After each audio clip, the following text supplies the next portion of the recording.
अरे भाई लोग, हमको एक बात समझ में नहीं आ रही है। लोग बोलते हैं कि भूत है, पिशाच है, डायन है, जोगिन है, दुनिया भर का डराने का बात बोलते हैं। लेकिन हमको एक बात समझ में नहीं आ रही है कि ये भूत लोग रहते कहाँ हैं। हम तो कभी देखिए नहीं पाते हैं।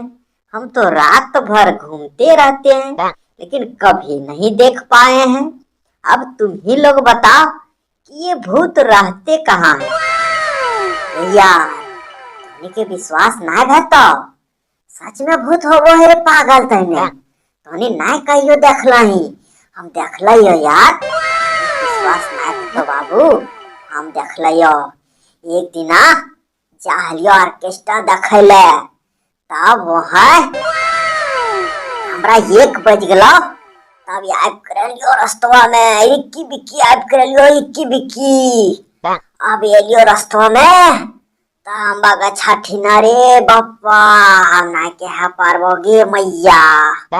चरके कपड़वा पींध के रे धड़ाम से हमारे गम को तल को हम कर जवा हिल गलो रे पैजा।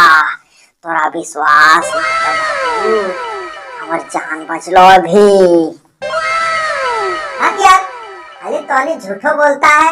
हमको बाघों से नहीं डर लगता है, तुमको पता है। बाघ आ जाएगा अगुआ पर न, तो हम बाघ को एकदम जो है दोनों हाथ से पकड़ के किटकिटा के चोच देगा। बाघ से हम भी नहीं डरता है बाबू। वैसे नाम है सेवाई। भागो